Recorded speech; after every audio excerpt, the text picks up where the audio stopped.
Un, un, deux. Amen. Mon espoir est en notre Dieu. Amen. Je pense que on a beau dire, hein, on n'a pas envie de vivre forcément le désespoir dans nos vies, mais y a-t-il meilleur endroit pour vivre la gloire de Dieu? Il y a quelque chose de très contradictoire là-dedans, hein, n'est-ce pas? On fuit là où on peut voir vraiment sa puissance. Alors je dis pas qu'il faut la prier, hein, envoie la misère, Seigneur, mais je trouve que c'est le meilleur endroit pour vivre sa puissance. En fait, notre désespoir, c'est l'occasion qu'il se manifeste. Gloire à Dieu.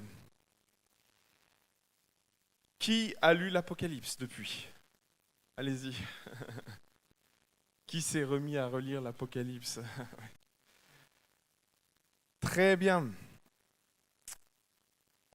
Je vais courtement, mais vraiment très courtement, parce que je veux vraiment pas être aussi long que la dernière fois. J'ai introduit beaucoup de choses sur ce livre la dernière fois, mais je vais revoir simplement courtement ce que nous avions vu la dernière fois. Nous avons vu 1, 2, 3, les 3 premiers chapitres très brièvement. C'est ce qui concerne les 7 églises d'Asie. Tu peux passer à la vignette suivante, s'il te plaît. Nous avions vu aussi le chapitre 4, qui est un chapitre d'introduction. C'est celui qui est assis sur le trône, c'est le Père qui règne et qui se retrouve avec un livre. Vous vous rappelez le livre? Alors je voulais matérialiser parce qu'on m'a dit on n'avait pas bien vu l'image. Donc je voulais matérialiser ce soir. C'est un rouleau avec 7 sceaux, écrits à l'extérieur, mais surtout écrits à l'intérieur. Et le Père qui est sur le trône tend et dit mais qui peut le saisir? Et à ce moment-là, Jean pleure parce qu'il n'y a personne qui répond à cet appel jusqu'à ce que Jésus arrive. Et Jésus vient d'être enlevé par la nuée, vous vous rappelez? Il vient d'être enlevé, il était avec ses disciples, c'est Actes chapitre 1.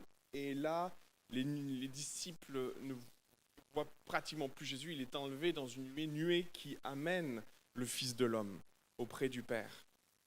Et Jésus récupère le livre à 7 sceaux, le rouleau à 7 sceaux.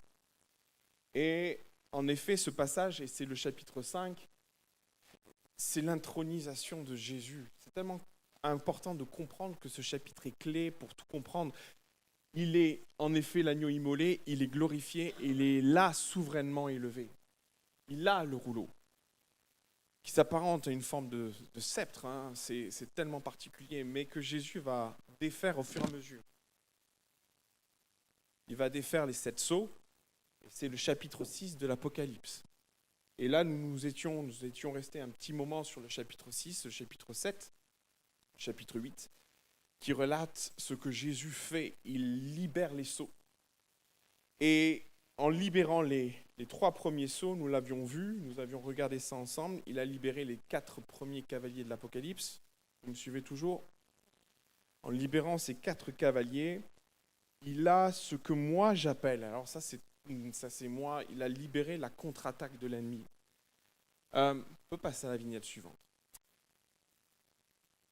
Je vous ai fait ce schéma pour représenter ce que nous avions vu, et nous avions vu toute la partie contre-attaque, avec les sceaux, les 4 sceaux ici, qui représentent donc ces 4 cavaliers, et les 3 derniers sceaux que vous trouvez à peu près par ici.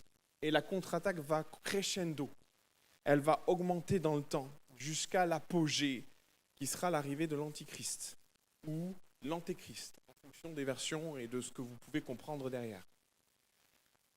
Beaucoup pensent que l'enlèvement de l'Église pourrait se faire en même temps que l'avènement de l'Antichrist, ou la pression que le premier cavalier de l'Apocalypse, le cheval blanc, ce cavalier qui part avec des flèches, qui est parti en vainqueur pour vaincre, c'est une période où nous verrons l'activité satanique, malheureusement, aller crescendo. Et comment ne pas constater ça dans notre société, où on voit des valeurs fondamentales s'étioler, s'effriter, où on voit que finalement le mal prend place, qu'on le veuille ou non, et est en train d'établir son futur royaume, est en train d'établir sa future domination. Et ces 4 cavaliers sont en course et nous les vivons. Jusqu'au moment où nous verrons peut-être l'avènement de l'Antichrist. Et on pense, parce que nul ne sait le jour ni l'heure de l'arrivée de notre Seigneur, celui qui viendra nous chercher. Mais on pense que dans des périodes de temps tellement difficiles, l'Église va être enlevée. Et c'est Matthieu chapitre 24 qui relate ça, qui exprime ça après des temps de persécution, mais de plusieurs formes. Comprenez, nous avons une forme de persécution en tête, mais il y a une persécution morale, il y a une persécution physique, il y a une persécution spirituelle. Et mes frères et sœurs, nous n'échapperons pas à ça. Pour ceux qui le verront, peut-être certains seront repris avant, peut-être qu'il y en a qui prient, Seigneur, reprends-moi peut-être avant. L'Église arrivera à des temps de pression spirituelle tels, et on aura certainement l'occasion d'en reparler, et ça sera la semaine prochaine, que Jésus va entendre le cri de son peuple. Il va venir chercher son Église, et c'est la flèche qui part en haut, c'est l'enlèvement de l'Église, et nous en avons un magnifique descriptif dans Apocalypse chapitre 7, où une myriade de gens, de milliers et des milliers de personnes seront devant le trône en train d'adorer, une palme à la main, la robe blanche, et nous serons dans la félicité avec le Père. Et nous adorerons Jésus. C'est l'Église qui est enlevée. Et elle est autour de Jésus et elle adore Jésus. Et nous voyons les 4 sceaux, les 3 sceaux que nous avions vus. Et le dernier sceau, le 7e sceau, marque une demi-heure particulière où est-ce le moment où l'Église va être enlevée? Est-ce le temps? Mais la bascule, c'est qu'après la demi-heure, nous rentrons dans ce que moi j'appelle la colère de l'agneau, et c'est ce que nous allons voir maintenant. C'est particulier de parler de colère de l'agneau, pourtant, et si tu peux mettre la vignette suivante, s'il te plaît, c'est ce que l'Apocalypse emploie. Il est très particulier il y a quelque chose de très contradictoire dans la colère de l'agneau. On connaît notre Jésus patient. On connaît notre Jésus plein d'amour. On connaît notre Jésus qui est riche en miséricorde, en compassion pour le pécheur. Mais quand on lit ce passage-là, c'est le 6e sceau. C'est à la fin du 6e sceau. C'est ce qui va basculer dans le 7e. Et voilà ce que les gens, les habitants de la terre, l'Église est partie. Et il ne reste que les nations. Et comprenez, c'est tellement important de comprendre ce qui se passe. Il ne reste que les nations, et en particulier les nations dirigées par l'Antichrist. Il ne reste que... Et quand les choses tournent au vinaigre, voilà ce qu'il nous est dit. Il disait aux montagnes et aux rochers, tombez sur nous et cachez-nous de la face de celui qui est assis sur le trône et devant la colère de l'agneau. C'est particulier de voir combien la grâce, mes frères et sœurs, nous fait vivre quelque chose d'extraordinaire. La grâce va s'arrêter, la chronologie ou la suite de l'humanité va continuer, mais la grâce, quand elle va s'arrêter, va laisser place à un Jésus vengeur. C'est particulier d'entendre ça. On a tellement l'image d'un Jésus bon, gentil, qui tend la joue et qui nous demande d'en faire autant. Mais une fois qu'on rentre, que l'Église est enlevée, c'est toute une autre histoire. La grâce est terminée et la fin de l'humanité va prendre un autre virage et Jésus va venir en vengeur. Il faut comprendre pourquoi Jésus vient en vengeur, parce que quand Jésus vient chercher l'Église, son Église est en souffrance. Son épouse, et je ne sais pas quel mari, parce qu'il y a tellement cette image qui est là, qui doit être à notre esprit, il est l'époux, et il a vu son épouse dans une souffrance. Et l'Église même, et je vous invite à lire le 5e sceau, quand dans le 5e sceau, les martyrs disent à Jésus, quand est-ce que tu vas tirer vengeance de ce qu'on nous fait subir ici-bas? Quand est-ce que tu vas sauver ton Église? Quand est-ce que tu viens les chercher? Et Jésus va dire encore un peu de temps. Le Père va dire encore un peu de temps. Le nombre n'est pas complet encore. Et on sent que Dieu use de patience, jusqu'à ce qu'à un moment donné, la colère soit libérée. Et en effet, à partir du 7e saut, la demi-heure, on bascule dans autre chose, ce que moi j'ai appelé la colère. Est-ce que tu peux revenir en arrière, s'il te plaît? Juste en arrière, on va avancer. Et la colère de l'agneau est caractérisée par deux choses essentiellement, les trompettes et les coupes. 7 trompettes, 7 coupes. Une période un peu particulière où en effet l'agneau n'est plus celui qu'on connaît. Il vient pour régler les comptes avec des nations qui ont martyrisé son Église. Ça va chauffer. Et en effet, quand on fait un tableau récapitulatif, là je vais te demander d'avancer 2 vignettes. Encore une. Voilà ce qu'il en est et ce que l'on peut voir et comprendre des 7 trompettes et des 7 coupes. Et permettez-moi d'introduire cette partie un peu compliquée qu'on appelle la colère de l'agneau. C'est sans doute l'une des parties les plus compliquées de l'Apocalypse à comprendre. Moi-même, je vais vous avouer que je ne comprends pas tout. Et d'ailleurs, il y a peu de gens qui comprennent. Donc c'est ça qui est rassurant. Hein. Si vous sortez de là et que vous n'avez pas tout compris, je vous rassure. Maintenant, on va quand même en tirer des conclusions simples, vous verrez. Mais permettez-moi déjà de vous expliquer pourquoi cette partie-là de l'histoire de l'humanité et de l'histoire de notre terre, de ce que Dieu a prévu est compliquée. Et l'une des premières raisons pour lesquelles la colère de l'agneau est complexe, c'est comprendre comment les différents fléaux s'articulent. Finalement, il n'y a aucun commentaire, aucun théologien qui est d'accord sur comment les choses vont se passer. Aussi, je vais vous apporter certaines explications, mais vous pourriez trouver d'autres explications qui seraient tout autant valables. Ce que je vais m'atteler à faire, c'est vous amener à comprendre pourquoi c'est compliqué. Pourquoi c'est compliqué à comprendre, à cerner. La première des choses, c'est qu'on peut constater en effet entre les 3 fléaux. Vous avez en effet les 7 sceaux, c'est ce qu'on avait vu la dernière fois, c'est les sceaux que Jésus va libérer. Vous avez les 4 cavaliers qui partent, le 5e sceau, c'est les martyrs, le 6e sceau, c'est cataclysmique, c'est le soleil qui s'éteint, c'est des tremblements de terre, le 7e sceau, c'est la demi-heure et la libération des trompettes. La deuxième série de fléaux, c'est les trompettes. Je les ai notés, c'est de la grêle mêlée de sang sur la terre, c'est les arbres, l'herbe, tout est brûlé. La deuxième trompette, c'est la montagne de feu qui se jette dans la mer. Et puis là, tous les êtres vivants, les 3/4 des êtres vivants dans la mer vont mourir. La troisième trompette, c'est l'étoile d'absinthe. C'est 2/3 des eaux qui sont contaminées et il y a des morts par empoisonnement.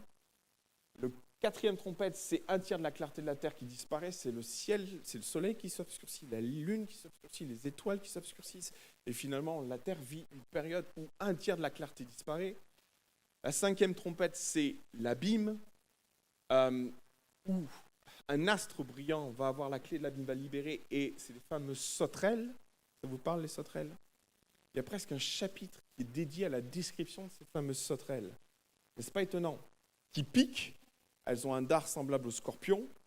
6e trompette, c'est les 4 anges de l'Euphrate, 4 cavaliers à nouveau, et qui vont délivrer et délier une armée, une grande armée, pas ES, avec 1/3 des hommes qui sont tués. Et vous avez la 7e trompette, c'est les voix, une voix forte, des voix fortes, qui disent que le monde est remis à Jésus, avec des éclairs, avec des voix, avec des tonnerres, des tremblements de terre, tremblements de terre, et une forte grêle. Et puis vous avez les 7 coupes de l'Apocalypse, chapitre 15 et 15 et 16, et c'est ça qui est compliqué, parce que vous avez une partie dans l'Apocalypse, chapitre 8, 9, 11, vous en avez une autre dans le chapitre 15, 16, au milieu vous avez 12, 13, 14 qui sont en lien avec la bête, et c'est ce que nous verrons la semaine prochaine. Et au final, on se rend compte que les fléaux et la colère de l'agneau se répartissent dans différentes parties, ce qui amène les commentaires à être un peu perdus sur comment tout cela va s'articuler, comment ces fléaux vont s'articuler. Certains y voient une certaine continuité, c'est-à-dire que vous commencez par les 7 sceaux, vous avez les 7 trompettes, et puis après vous avez les 7 coupes. Certains y voient les 7 sceaux qui se prolongent jusqu'au 7e, et puis au milieu des 7e, vous avez les 7e trompettes, puis les 7 coupes. C'est tellement compliqué à s'articuler parce que quand on y regarde de près, on s'aperçoit qu'il y a des points de convergence assez étonnants. Et je vais vous inviter à aller voir, c'est ce que j'ai mis en rouge, entre les 7 trompettes et les 7 coupes. La première trompette et la première coupe n'ont pas grand-chose en commun, mais la deuxième, on se rend compte que c'est la mer qui est touchée, et elle est touchée et elle provoque la mort d'êtres vivants, à savoir un tiers des animaux de la mer, tandis que dans les coupes, il n'est pas précisé la quantité, mais on se rend bien compte qu'il y a un lien assez étroit dans ce qui décrit entre la deuxième trompette et la deuxième coupe. L'étoile d'absinthe qui tombe dans l'eau et qui pollue les eaux, qui les transforme, qui les rend empoisonnées, dans la version coupe, ça donne du sang, et on se retrouve très très proche, rappelez-vous, de ce qui se passe dans Exode, où à un moment donné, le Nil et les eaux du Nil et tout ce qui est autour se transforment en sang, et on se rend compte qu'il y a des parallèles juste étonnants.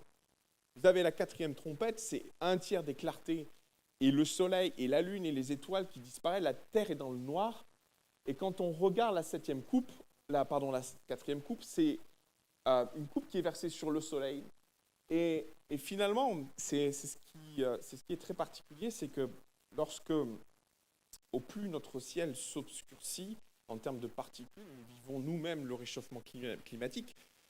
C'est plus une nouveauté quand on parle de... Mais en fait, l'idée, c'est que ça crée un effet de serre.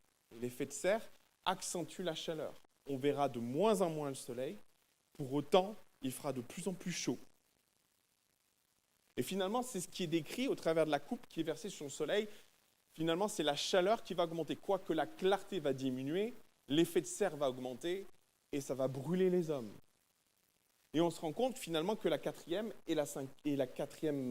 trompette et la quatrième coupe, je vais y arriver, relatent la même chose mais dans une vision différente. Si on regarde par exemple la cinquième trompette, pareil, là c'est l'abîme qui s'ouvre, des sauterelles qui piquent, ça entraîne de nombreuses souffrances. La coupe est versée, elle, sur le royaume de la bête, qui couvre de ténèbres et de souffrances et d'ulcères. Et on peut voir un lien de cause à effet encore, où les deux coupes et trompettes sont très similaires. La sixième coupe et trompette est encore plus marquante, puisqu'elles font toutes les deux référence, ces deux fléaux font référence à l'Euphrate, et des cavaliers qui sont libérés, qui libèrent une armée, et de l'autre côté, c'est l'Euphrate qui tarit, invitant une armée à s'approcher. Je vous inviterai à lire ça dans Apocalypse chapitre 16. Et vous avez enfin la septième trompette et septième coupe, où là, les mots se juxtaposent de façon étonnante, où vous entendrez parler de voix qui parlent que c'est remis à Jésus, une voix forte, et là on parlera d'éclairs, de voix, de tonnerre, de tremblements de terre, de fortes grêles, d'éclairs, de voix, de tonnerre, de tremblements de terre, fortes grêles. Ce qui amène beaucoup de commentaires à dire que finalement, les trompettes et les coupes, c'est kiff-kiff. Sauf que c'est vu d'une façon un petit peu différente. C'est comme si, et c'est ce que j'expliquais en préambule de l'étude sur l'Apocalypse, c'est que Jean reçoit des visions, mais on ne lui dit pas à quand ça correspond. Ce n'est pas des visions chronologiques. Il reçoit ça d'une façon indépendante, et il écrit ça, et puis peut-être avec un peu de recul, Jean s'est dit, j'ai raconté la même chose. Possible. Du coup, le fait que les textes ne soient pas dans la chronologie invite certains à prendre le texte très littéral et dire non, ce sont les coupes suivent les trompettes et puis les trompettes suivent les sceaux. Quand on y regarde de près, c'est moins figé qu'il y paraît. Et ça a amené les commentateurs et tous ceux qui travaillent les Écritures à amener plusieurs versions de la fin. Alors je vais vous en proposer quelques-unes. Vignette suivante. Ça, c'est les deux textes qui sont similaires. Je vais aller très vite. Apocalypse chapitre 11, versets 15 et 16 et 17. Je vais avancer, excuse-moi. Vous pourriez trouver ces différentes théories ou approches du texte. Finalement, vous avez les 7 sceaux, suivis des 7 trompettes, suivis des 7 coupes, suivis de l'Armageddon, suivis du cataclysme et suivi du millénium. Mais vous pourriez aussi trouver l'articulation des fléaux de la façon suivante. Vous pourriez avoir les 4 sceaux, puis le 5e, puis le 6e et 7e, dans lequel vous trouveriez les trompettes et les coupes en simultané. Et vous pourriez trouver une dernière approche. J'espère que je ne vous perds pas. Et c'est celle en laquelle je crois, moi, après avoir étudié les textes, vignette suivante, c'est celle que je vous ai montrée au départ, où nous vivons les 4 premiers sceaux qui amènent une apogée de l'Antichrist. Les 3 derniers sceaux se suivent. Le 7e sceau, c'est la demi-heure. Et vous avez les 7 trompettes et les 7 coupes en simultané, avec ce déferlement de catastrophes naturelles successives, avec un apogée, la 7e et la 6e trompette, où il y aura des tremblements de terre, où il y aura de la grêle, il y aura des éclairs, où le monde va vaciller, où les continents vont vaciller, et c'est cataclysmique, réellement. Et la dernière coupe et la dernière trompette sont cataclysmiques, réellement. C'est ce qu'on appelle la fin du monde, à juste titre, où tout ce que l'humanité a pu connaître, où tout ce que l'humanité avait établi, va vaciller, va tomber. Et on comprend pourquoi, dans Apocalypse chapitre 6, il est dit que les hommes vont se cacher, vont se terrer sous les montagnes, parce qu'ils ne veulent pas affronter ça, ils ne veulent pas affronter la colère de Dieu. Et on se rend bien compte que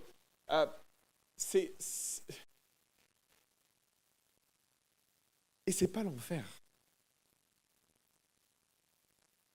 Il faut dire ce qui est. Ce n'est pas l'enfer. Et vous savez, je me suis dit, mais Seigneur, j'ai une double raison de partir dans l'enlèvement. Parce que c'est la double peine. Vous n'êtes pas enlevé, vous vivez la colère de l'agneau. Et puis, si ça ne suffit pas, vous vivez le jugement dernier. C'est quand même violent. C'est quand même très dur.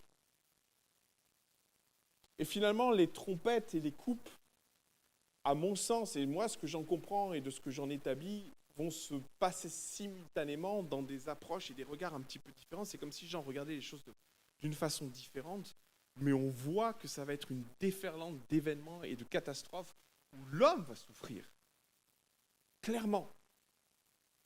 Où la population mondiale va être confrontée à des cataclysmes, des choses qu'elle n'a jamais vécues jusqu'à présent, avec ce point culminant que sont la 7e coupe et la 7e trompette, où là, tout va s'ébranler. Il est même dit que les tremblements de terre vont être tellement violents que les continents vont se déchirer, que les îles vont se déplacer. C'est vous dire ce que cette population va vivre en très peu de temps. C'est un laps de temps extrêmement court que la colère de l'agneau. C'est une histoire de quelques mois, voire peut-être une année, et avec un point culminant que sont la 7e coupe et la 7e trompette. La deuxième difficulté qui est en lien avec la colère de l'agneau, on va avancer s'il te plaît, c'est finalement l'interprétation des différents fléaux. Je ne vais pas rentrer dans ces discussions et dans ce débat pour la simple et bonne raison, c'est que bien souvent les prophéties, comme celle de Daniel, n'ont trouvé leur sens que 500 ans, des années plus tard. Et en fait, la vraie problématique que nous rencontrons sur cette période-là, elle est très complexe, cette période-là, parce qu'elle est sujette à plein d'interprétations. Je me suis permis de vous donner l'exemple de la 5e trompette. Lorsque le 5e ange sonna de la trompette, et je vis une étoile qui tombait du ciel sur la terre, la clé du puits de l'abîme lui a été donnée. Il y a énormément d'interprétations qui sont en lien avec ça. Alors on pourrait parler d'une météorite qui tombe, on pourrait être dans un sens, en effet, très propre et pas figuré, sauf que quand on réfléchit aux termes qui sont employés, une étoile qui est tombée du ciel, ça ne vous fait pas penser à quelque chose. Hein? Alors il y a plusieurs versions. Mais en effet, ça fait penser à Satan, à qui il a été remis la clé de l'abîme. En effet, on peut voir là-dedans une image, en effet, qui est propre, on est plutôt dans le figuré là du coup, où Satan récupère la clé de l'abîme. L'abîme est un terme qui est employé et c'est très intéressant parce qu'on retrouve cette idée de l'abîme, c'est une prison. Ce n'est pas l'enfer. Et vous retrouvez cette référence quand à un moment donné, Jésus va chasser légion. Vous vous rappelez de ça? Quand Jésus chasse légion. Ce que craignent les démons, c'est que Jésus les envoie là-dedans, dans l'abîme. Et ils vont obtenir de Jésus qu'il soit mis dans des ports. qu'ils soient refilés dans des ports, qui vont finir dans le lac de Galilée et qui vont se noyer dans le lac de Galilée. Jésus ne va pas les plonger dans l'abîme. L'abîme est une prison pour les démons ou des formes apparentées de démons. Et quand il est fait référence à ça, et c'est une interprétation, entre guillemets, l'étoile qui tombe du ciel, c'est Satan à qui on remet une clé et qui va du coup libérer quoi? Des sauterelles, des formes de sauterelles ou des formes démoniaques. Et finalement, on se rend compte que là, l'interprétation devient extrêmement compliquée parce qu'elle fait référence à des tas de choses, à des tas d'éléments qui peuvent être pris à la fois au sens figuré comme au sens propre. Sauf que si tout était au sens propre ou au sens figuré, ça serait clair. Si tout était au sens propre, ok, il n'y a pas de problème. Sauf que les différents fléaux sont un mix de ce qui peut être considéré comme propre, comme figuré. Et je vais vous en donner l'exemple. Si ce texte peut être pris au sens figuré, les suivants, vas-y, s'il te plaît, peuvent être pris au sens propre. En effet, bon nombre de fléaux que nous retrouvons à la fin, on les retrouve dans l'Exode. Les plaies que Moïse a fait subir à l'Égypte sont des fléaux que l'on a à prendre au sens propre du terme. Je vous ai perdu? Ok? Vous l'avez dans l'Exode, chapitre 7, verset 17. Et là, il change, en effet, et c'est là que le fleuve va devenir et transformer en sang. Vous retrouvez les mêmes expressions, les mêmes mots que dans l'Apocalypse. Et c'est une condamnation. Dieu punit l'Égypte. Et en effet, on se retrouve dans le même contexte et on se rend compte que là, on n'est pas dans le sens figuré du terme, on est dans le sens pur, propre du terme. Et c'est ce qui amène toute cette confusion. Qu'est-ce qui est à prendre au sens propre? Qu'est-ce qui est à prendre au sens figuré? Je vous souhaite de ne pas le voir. Dans tous les cas, ça va être le chaos. Des milliers d'êtres vivants vont mourir, que ce soit des animaux. Les herbes vont être détruites.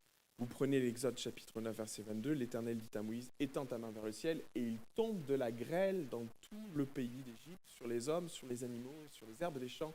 On retrouve les mêmes termes que dans l'Apocalypse. Et on se rend compte que là, ce qui s'est passé, on n'est pas dans du figuré, mais on est vraiment dans du sens propre. Et on se rend compte que Jean alterne le figuré et le sens propre. Et on se dit, mais qu'est-ce qui est figuré, qu'est-ce qui est propre? Et en effet, ça rend du coup la colère de l'agneau complexe à interpréter, complexe à comprendre. Et vous aurez tout un tas de commentaires qui vont vous dire, ça c'est sens propre, ça c'est sens figuré. Et inversement. Et c'est ce qui rend l'étude de l'Apocalypse passionnante, parce que chacun y voit ce qu'il a envie d'y voir. Chacun a vu l'Antichrist quelque part. Chacun a vu... et en même temps, j'aurais tendance, et je me refuse à l'interprétation, mes frères et sœurs, parce que je comprends trop que nous devons rester alertes et que nous ne pouvons pas nous fermer sur des interprétations. Il y en a qui ont vu l'Antichrist il y a déjà 10 ans en arrière avec Hitler. Je pense qu'on ne serait plus là si c'était le cas. Et du coup, j'ai envie de dire, restons prudents sur l'interprétation, restons vigilants, ayons les textes en tête pour qu'au moment voulu, nous sachions et nous comprenions ce qui est en train de se passer. S'enfermer dans une interprétation, c'est se risquer de passer à côté de ce qui doit se passer. Et voir le mal ici, et voir le mal ici, voir... Attention. Attention, il y a des blogs entiers sur l'Apocalypse qui disent que ça s'est déjà passé. J'ai envie de dire, si on est là, c'est que ce n'est pas encore tout à fait ça. L'Exode chapitre 10, verset 21, et là ça fait référence à la terre qui est dans les ténèbres. L'Éternel dit à Moïse, étends ta main vers le ciel et qu'il y ait des ténèbres sur le pays d'Égypte et que l'on puisse les toucher. Vous vous rendez compte de ce qu'il dit? Et Moïse étendit sa main vers le ciel et il eut d'épaisses ténèbres dans tout le pays d'Égypte pendant 3 jours. Sans doute que les coupes et les temps de trompette seront des temps courts où il y aura des manifestations particulières de puissance et cataclysmiques que les êtres vivants, ou en tout cas les êtres humains vont vivre. Troisième raison pour laquelle la colère de l'agneau est complexe, vous avez un terme qui est employé une fois, et c'est l'une des dernières trompettes, c'est la 6e trompette, il est fait référence à l'Armageddon. Ça vous parle, l'Armageddon? Il y a un film qui a été écrit sur l'Armageddon, on est bien loin de l'histoire réelle. L'Armageddon, c'est la bataille que vous trouverez dans l'Apocalypse chapitre 16, verset 16, et ça correspond à la 6e trompette. Et cette 6e trompette est caractéristique de ce que la bête et finalement le dragon vont envoyer des prophètes, 3 esprits, si je me rappelle bien, 3 esprits démoniaques pour convaincre et séduire les nations pour aller combattre l'agneau. Et là encore, l'Armageddon, qui veut dire Armegiddo, qui se trouve dans la vallée de Jezreel. Qui est allé à Jezreel? Il y en a qui sont allés à Megiddo, en Israël. Ça ne vous parle pas? Megiddo est une forteresse que vous trouvez dans la vallée de Jezreel. Et c'est une vallée qui est très bien connue parce que ce sont un lieu de grande bataille. C'est une grande vallée, immense vallée fertile, où Israël a mené plusieurs combats, a remporté plusieurs victoires, dont Barak contre les Cananéens. Il n'y a pas si longtemps que ça, on a parlé de Gédéon qui s'est battu contre les Madianites. Vous vous rappelez de ce texte où ils étaient des milliers et des milliers de Madianites réunis comme le sable d'une plage. Le texte dit ça, c'est dire la quantité des armées. Et en effet, dans l'histoire, Megiddo, ou la vallée de Jezreel, a été un champ de bataille phénoménal où des armées se sont affrontées, se sont combattues. Et ce qui est particulier, c'est qu'on parle souvent de l'Armageddon, mais en fait, on ne sait pas ce qui va se passer réellement. Quand vous lisez l'Apocalypse chapitre 16, verset 16, on vous parle que les armées vont se réunir à Megiddo, dans la vallée de Jezreel, et puis c'est tout. Alors on fait tout un pataquès de l'Armageddon, mais finalement, est-ce qu'il n'y aurait pas un sens figuré dessous? Parce que je vais vous montrer à quoi ressemble Megiddo. On y va. On va en Israël. Megiddo est un tel. C'est une colline sur laquelle les hommes ont bâti successivement des forteresses. Et aujourd'hui, c'est un site qui se visite, que l'on va voir. Et puis, vous avez un aperçu de ce qu'est la plaine de Jezreel ou la vallée de Jezreel. C'est une vallée extrêmement fertile. C'est une vallée qui est très riche en Israël, où on cultive énormément. Et au milieu de cette vallée, vous avez le tel de Megiddo, qui a donné Armegiddo. Dans l'esprit de Jean, quand il a écrit ça, il avait ça en tête. Et cette plaine, vous la trouvez au nord d'Israël. Je ne sais pas si vous la voyez. Vous avez un petit carré bleu. La vallée de Jezreel, je ne sais pas. Je n'ai pas de... Est-ce que vous la voyez? Oh, oui, voilà. Vous voyez le lac de Galilée? Il y a la petite flèche. Et la vallée de Jezreel, c'est cette continuité beige, marron qui suit. On ne va pas aller trop vite. Et c'est là que les armées de la terre, inspirées et séduites par des démons, vont se réunir pour affronter dans un combat presque final l'éternel Dieu. Et en effet, c'est à la suite de ça que la 7e trompette ou la 7e coupe va retentir. Et on ne sait pas ce qui va arriver à cette armée. On ne sait pas si elle va être défaite. Peut-être j'en saurai plus la prochaine fois parce que c'est vraiment long à étudier. Mais on sait très peu de choses sur ce combat de l'Armageddon. La seule chose qu'on sait, c'est qu'à la suite de ça, les éléments cataclysmiques vont se produire. Tremblement de terre, grêle, tonnerre, voix. Tout ce qui entoure la 7e trompette et entoure la 7e coupe va se produire à la suite de ce rassemblement. Et c'est ce qui entoure le mystère qui se trouve autour de la colère de l'agneau. Et c'est ce qui rend ce passage compliqué. Par moments très inaccessible. Pour beaucoup, on s'y perd, on ne sait pas quelles sont les trompettes, les coupes. Permettez-moi de faire simplement, à mon avis, les coupes et les trompettes vont se déchaîner en même temps, peut-être de manière décalée, peut-être de manière ensemble, mais le point final, c'est cette partie cataclysmique où on va retrouver de la grêle, du tonnerre, du feu, des éclairs, des voix, et c'est ce qui va nous amener au millénium. Et là, on dit ouf. Maintenant, permettez-moi de vous partager euh, ce que Jean a voulu nous dire au travers de ça. Parce que nous, Église, Jean s'adresse à des églises. Et je me suis souvent posé la question, pourquoi presque un tiers du livre de l'Apocalypse fait référence à la colère de l'agneau? C'est quand même particulier. Je pense que, quelque part, peut-être j'aurais été Jean, je me serais dit, on va écrire sur la cité céleste. Il y a plus de trucs sur la colère de l'agneau que sur la cité céleste. Vous voyez ce que je veux dire? Et je me suis dit, mais pourquoi parler de la colère de l'agneau alors que l'Église ne sera plus là? Qu'en pensez-vous? Alors on y va. Je vais vous donner 3 raisons. La rétribution est violente, et comme je l'ai dit tout à l'heure, ce n'est pas les temps de feu. La rétribution, c'est cette coupe, 7 trompettes qui vont ravager la terre, qui vont ravager l'humanité. Et je discutais avec une sœur qui me disait, mais c'est tellement terrible ce qui va se passer. Et en effet, c'est terrible. Je pense qu'on n'imagine pas le cataclysme que le monde va vivre à ce moment-là. Et en même temps, il est une chose qui est particulière, et c'est mon deuxième point, c'est que les hommes vont s'endurcir comme Pharaon s'est endurci. Quand on lit l'Apocalypse, on a l'impression que Dieu attend quelque chose des nations. Alors que les coupes et les trompettes s'abattent, lisez-le, on a l'impression que Dieu espère que les nations vont se remettre en question.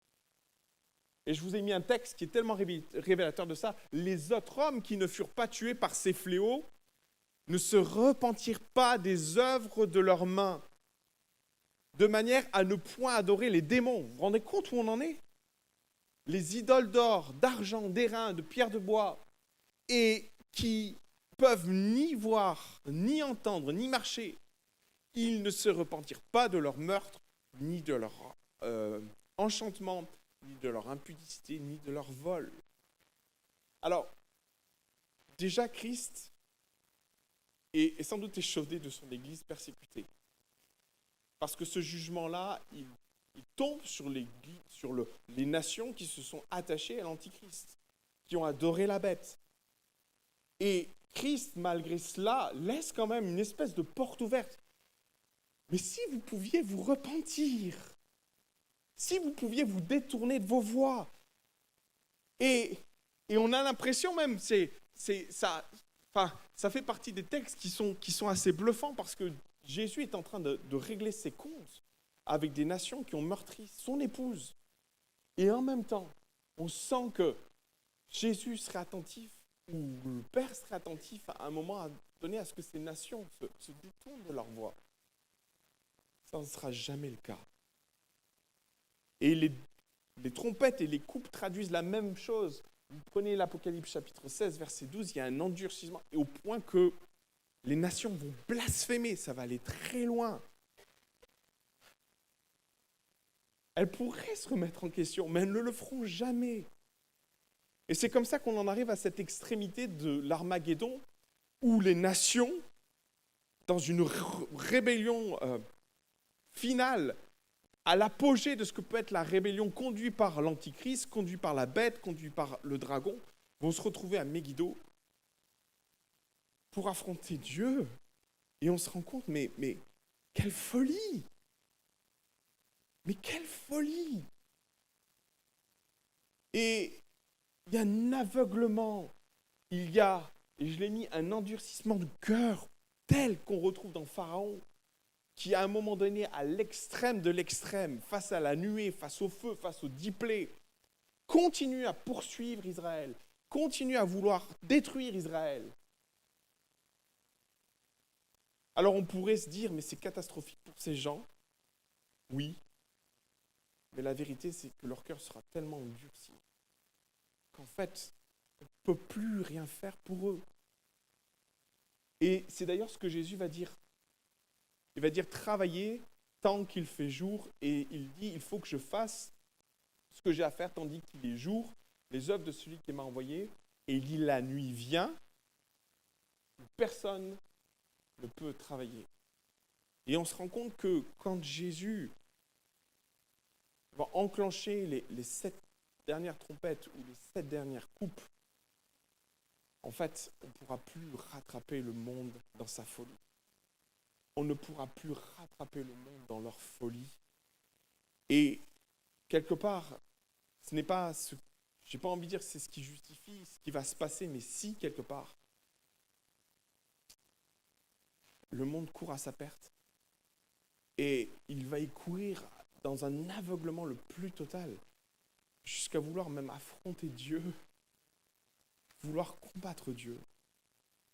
Et en effet, cette 7e coupe ou 7e trompette va marquer la fin où les nations vont s'arrêter, et c'est ce qu'on appelle la fin du monde, en tout cas la fin de ce que les hommes ont vécu, ou du règne des hommes. Et c'est là qu'en effet, la dernière trompette, non, c'est la dernière coupe, la 7e coupe, va entendre c'en est fait des hommes, c'en est fait de leur règne. Et il y a une voix qui va retentir qui dit maintenant le règne revient à l'agneau pour l'éternité. C'est là que le millénium va en effet commencer. Est-ce que je vous ai perdu? Je vais arriver à ma conclusion. Ce soir, je ne voulais pas être long.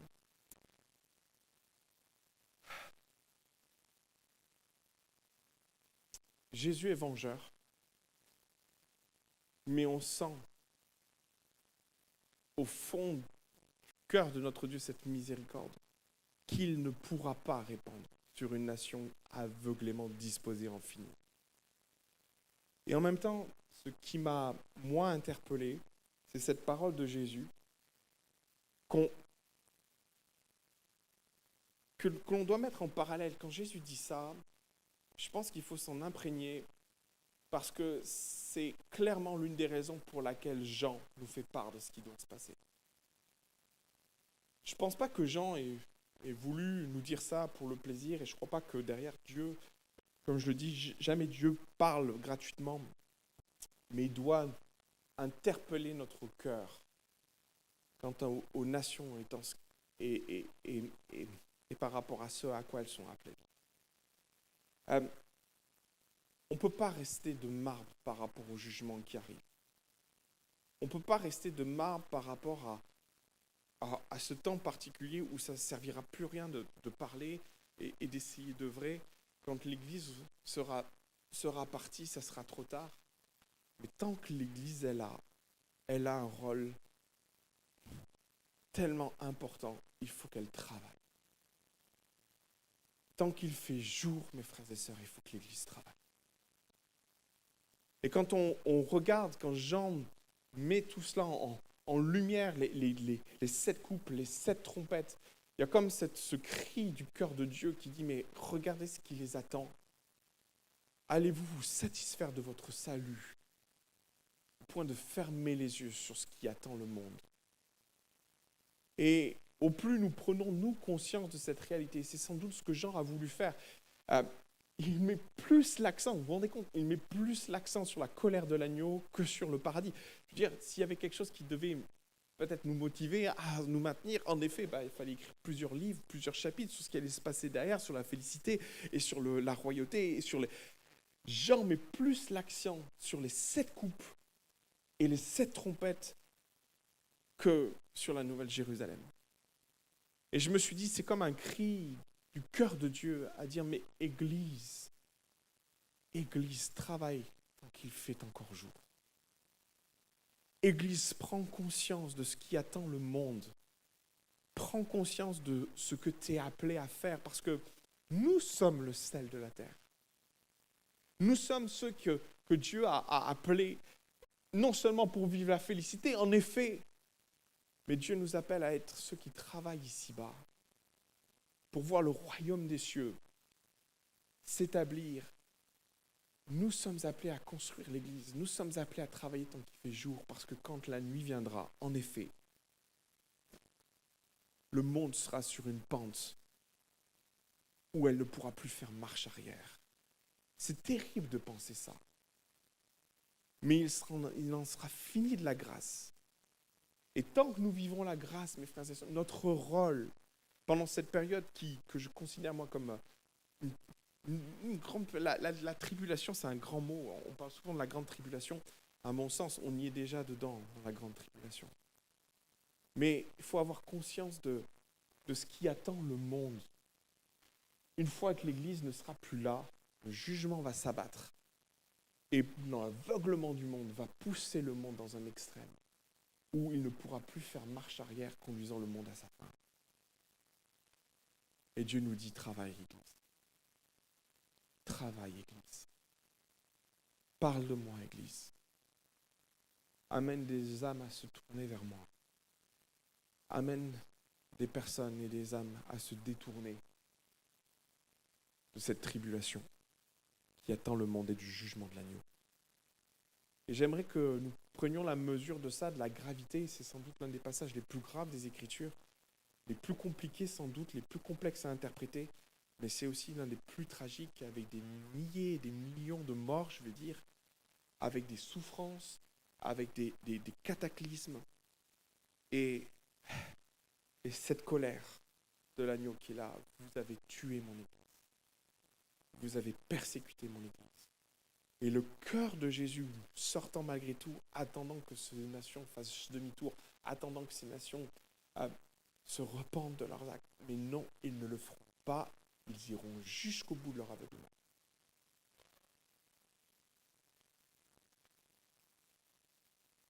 Que Dieu fasse grâce aux nations, tant qu'il fait encore jour. Que Dieu fasse grâce à nos familles, tant qu'il fait encore jour.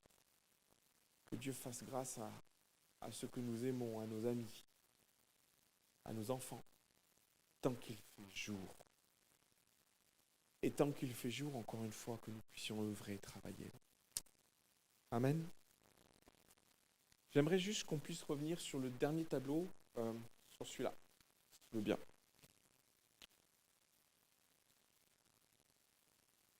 Nous en sommes arrivés à la colère de l'agneau, nous avons fait l'Armageddon. La particularité du livre de l'Apocalypse, c'est que nous allons faire marche arrière dès la semaine prochaine. Nous allons voir le chapitre 12, 13, voire 14, qui est une rétrospective de ce qu'est la bête et l'œuvre satanique. Mais en attendant, nous allons nous cantonner à ça, rappeler des choses importantes concernant le millénium. On aura l'occasion de revoir rapidement. Satan va être enfermé dans l'abîme. Lisez le texte, il est dit qu'un ange puissant va descendre, je crois que c'est Apocalypse 19. Je veux juste faire le lien avec l'abîme. Vous vous rappelez de l'abîme, j'en ai parlé.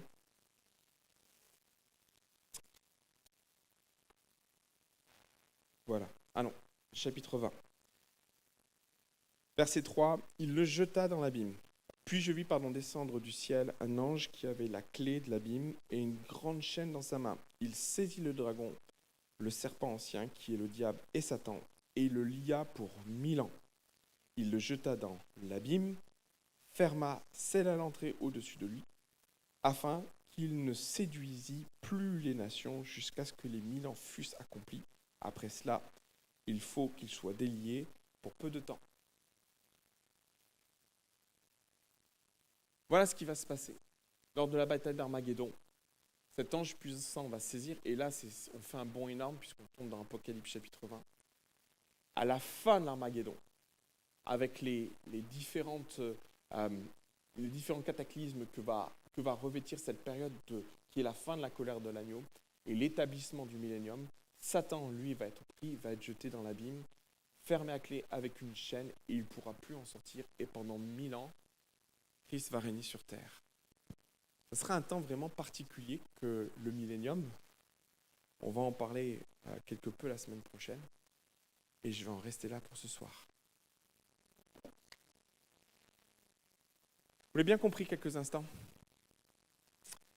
Seigneur Jésus, le livre de l'Apocalypse a pour but de montrer les événements à venir à l'Église, ce qui doit se passer. La révélation est sans doute partielle, ce qui est d'ailleurs toute révélation et prophétie. Il y a un message caché, il y a sans doute des aspects qui nous échappent, et qui ne seront révélés que le moment voulu. Seigneur, dans mon cœur, je n'ai pas tant envie de guetter le temps qui passe, mais j'ai envie de me porter sur les âmes qui se perdent et sur la nécessité que l'Église se réveille quant aux nations qui se perdent. Et j'insiste dessus parce que l'Évangile va dans ce sens quand Jésus parle qu'il est temps de travailler tant qu'il fait jour, parce que quand viendra la nuit, il sera impossible. Mais l'Apocalypse est dans la même réflexion. Si Jean nous permet de voir l'avenir, c'est que l'Église a besoin de comprendre ce qu'attend le monde. Ce qu'attend le monde quand ce monde vivra les ténèbres. Et je prie dans mon cœur que chacun prenne une partie de cette mesure, en mesure l'importance, en mesure la portée, en mesure le danger, la tragédie. Et Seigneur, on ne veut pas être insensible à ce qui va se passer, on ne veut pas être insensible à ce que le monde va vivre dans les ténèbres. Certes, en effet, il y a la notion de mériter les choses, parce que c'est une punition. Jésus va venger les martyrs. Mais Seigneur, dans notre cœur, alors que la lumière est encore là, alors que le jour est encore là, donne-nous les moyens d'être ces instruments de vie. Donne-nous-le, alors que nous savons que ton retour est proche. Tu le dis. Donne-nous d'être ces instruments jusqu'à la fin. On ne veut pas forcément guetter les circonstances des temps et l'avenir, mais Seigneur, permets-moi de guetter les âmes avant tout. Permets-nous de guetter les cœurs. Permets-nous de guetter ceux qui sont dans le désarroi. Permets-nous d'être ces lumières. Permets-nous de transmettre ta vie. Permets-nous de faire de ces hommes et ces femmes, avec l'aide de ton esprit, des gens qui seront sauvés et qui auront leur nom inscrit dans le livre de vie. Seigneur, travaillons tant que la lumière est là. Travaillons tant que nous pouvons le faire. Travaillons tant que l'Église n'est pas rappelée auprès de son Sauveur. Donne-nous les moyens, les dispositions, les cœurs, que nous puissions moissonner à grande échelle pour le salut de l'humanité. Donne-nous, Seigneur, d'être ces instruments pour la gloire de ton nom. Merci, Seigneur, pour ce livre de l'Apocalypse. Merci, Seigneur, pour ce qu'il évoque en nous et pour ce qu'il traduit dans nos cœurs.